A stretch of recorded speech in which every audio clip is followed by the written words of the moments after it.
নমস্কার বন্ধুরা, যুবসাথী প্রকল্পে আবেদন করা নিয়ে বর্তমানে যে জল্পনা চলছিল, বর্তমানে সেই জল্পনার সমাধান হলো। বর্তমানে যুবসাথী প্রকল্পে আবেদন করতে পারবেন কৃষক বন্ধুরাও। সেই সম্বন্ধে আজকে এই ভিডিওতে আপনাদেরকে বিস্তারিত সব তথ্য দিয়ে রাখবো। এবং আপনারা যদি চ্যানেলে নতুন হয়ে থাকেন, অনুরোধ করব চ্যানেলটিকে সাবস্ক্রাইব করে নোটিফিকেশনের বেল আইকনের অল বাটনটি প্রেস করে রাখবেন। অবশ্যই ভিডিওটি বেশি বেশি করে শেয়ার করবেন যাতে প্রত্যেকের কাছে এই খবরটি পৌঁছে যায়। এই ভিডিওটির মাধ্যমে প্রত্যেকেই কিন্তু জানতে পারবেন যে কৃষক বন্ধু প্রকল্প থাকলেও তারা কিন্তু টাকা পাবেন। সেই ক্ষেত্রে সকলের সুবিধার জন্য অবশ্যই ভিডিওটি বেশি বেশি করে শেয়ার করবেন। আশা করছি আপনাদেরকে এই ভিডিওর মাধ্যমে আপনাদের যে সমস্যা ছিল সেই সমস্যার সমাধান দিতে পারবো। সুপ্রিয় দর্শক বন্ধুরা, বর্তমানে কৃষক বন্ধু প্রকল্পে নাম থাকলেও যুবসাথী প্রকল্পে আবেদন করতে পারবেন কিনা সে নিয়ে কিন্তু অনেকটাই সমস্যা বা দ্বিধাবোধ ছিল। বর্তমানে সেই সমস্যার সমাধান হলো। বিভিন্ন আধিকারিকরা তারা জানাচ্ছেন যে কৃষক বন্ধু প্রকল্পের নাম থাকলেও তারা কিন্তু যুবসাথী প্রকল্পের জন্য আবেদন করতে পারবেন, তবে তারও একটি নির্দিষ্ট সীমাবদ্ধতা রয়েছে। আপনারা জানেন সমস্ত কৃষক বন্ধুরাই কিন্তু যুবসাথী প্রকল্পের টাকা পাবেন না। যে সমস্ত কৃষক বন্ধুদের বয়স 21 থেকে 40 তারাই কিন্তু শুধুমাত্র যুবসাথী প্রকল্পের জন্য আবেদন করতে পারবেন এবং তাদের কিন্তু অবশ্যই মাধ্যমিক পাস হতে হবে।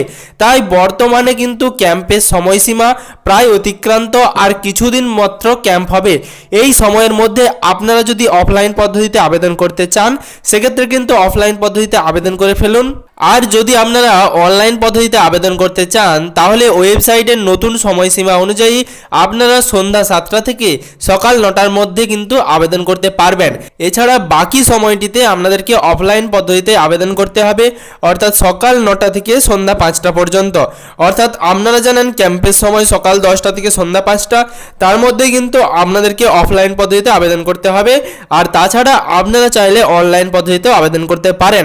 তবে বর্তমানে প্রকাশিত কিছু বিধায়ক এবং কিছু বিডিও অফিসার এবং আরও কিছু আধিকারিকদের কাছ থেকে যে তথ্য পাওয়া গেছে সেই অনুযায়ী কৃষক বন্ধু প্রকল্পের নাম থাকলেও কিন্তু যুবসাথী প্রকল্পের জন্য আবেদন করতে পারবেন।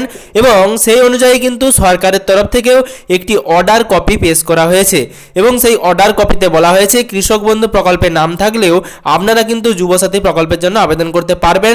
তাই যারা যারা এখনো পর্যন্ত আবেদন করেননি অবশ্যই যুবসাথী প্রকল্পের অনলাইনে আবেদন করে ফেলুন। এবং যারা বর্তমানে অফলাইনে আবেদন করতে চান তারা ক্যাম্পে গিয়ে অফলাইনে আবেদন করে ফেলুন।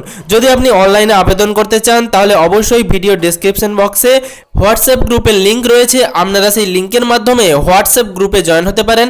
আমি আপনাদেরকে অনলাইন পদ্ধতিতে এই ফর্ম ফিল আপের জন্য সব রকমভাবে সাহায্য করার চেষ্টা করব। এবং প্রত্যেকটি কৃষক বন্ধু উপভোক্তা যারা যুবসাথীর আওতায় আসতে পারবেন তাদের জন্য কিন্তু এই ভিডিওটি বেশি বেশি করে অবশ্যই শেয়ার করবেন যাতে এই খবরটি সবার কাছে পৌঁছে যায়। যেহেতু ক্যাম্পের আর বেশি দিন বাকি নেই সেক্ষেত্রে সরাসরি আপনাদেরকে কিন্তু অনলাইন পদ্ধতিতে আবেদন করার জন্যই আমি বলবো, কারণ ক্যাম্পে বর্তমানে প্রচুর পরিমাণে যুবসাথী প্রকল্পে যারা উপভোক্তা রয়েছেন তারা লাইনে দাঁড়িয়ে রয়েছেন। এবং আপনাদেরকে একটি আরও গুরুত্বপূর্ণ তথ্য দিয়ে রাখবো, বর্তমানে দুয়ারে সরকার ক্যাম্পে যেহেতু প্রচুর পরিমাণে আবেদন জমা পড়ছে সেক্ষেত্রে কিন্তু ডেটা এন্ট্রি হচ্ছে না। অনেক উপভোক্তারই ডেটা এন্ট্রি করা হচ্ছে না যে আধিকারিকরা বসে রয়েছেন। তাই আপনাদেরকে অনুরোধ করব আপনারা অবশ্যই অনলাইন পদ্ধতিতে ফর্ম ফিল আপ বা আবেদনপত্রটি জমা করার চেষ্টা করবেন, কারণ বর্তমানে আমার নিজস্ব চ্যানেলের যে হোয়াটসঅ্যাপ গ্রুপ রয়েছে সেখানেই একজন আমার যে দর্শক বন্ধু রয়েছেন তিনি তার দুয়ারে সরকার রেজিস্ট্রেশন নাম্বারটি পাঠিয়েছিলেন এবং তিনি বর্তমানে আমাকে স্ট্যাটাস চেক করার কথা বলেছিলেন, কিন্তু তার স্ট্যাটাস চেক করার সাথে সাথেই দেখা গেল তার নতুন ফর্মটি ওপেন হয়ে গেছে। অর্থাৎ তার যে অ্যাপ্লিকেশন আইডিটি জেনারেট হয়েছে এবং অ্যাপ্লিকেশন ফর্মটি সেটি কিন্তু আসার কথা স্ট্যাটাস চেক করার সাথে সাথে, কিন্তু বর্তমানে সেটা না হয়ে তার মোবাইল নাম্বার এবং ওটিপির মাধ্যমে যখন স্ট্যাটাস চেক করার জন্য গেলাম তখন দেখলাম সেখানে শুধুমাত্র তার যে অনলাইন ফর্ম সেটা ওপেন হয়েছে এবং সেই ফর্মটি পুনরায় ফিল আপ করার জন্য বলা হচ্ছে। সেক্ষেত্রে আপনাদেরকে জানাবো, আপনারা যদি যুবসাথী প্রকল্পে নাম তুলতে চান অবশ্যই অনলাইন পদ্ধতিতেই আবেদন করার চেষ্টা করবেন। অফলাইন পদ্ধতিতে কিন্তু অনেকেরই নাম নথিভুক্ত না হতে পারে, সরকারি তরফে ওই ব্যক্তির কিন্তু আবেদনপত্র খারিজ করে দেওয়া হতে পারে। অবশ্যই আপনারা অনলাইন পদ্ধতিতে ফর্ম ফিল আপ করার চেষ্টা করুন। এই ভিডিওর মাধ্যমে এইটুকুই তথ্য দেওয়ার ছিল, অর্থাৎ যারা কৃষক বন্ধু প্রকল্পে নাম রয়েছে তারাও কিন্তু যুবসাথী প্রকল্পে আবেদন করতে পারেন যদি আপনার বয়স 21 থেকে 40 বছর হয়ে থাকে। অবশ্যই আবেদন করে ফেলুন এবং এই ভিডিওটি সকলের সুবিধার্থে বেশি বেশি করে শেয়ার করবেন।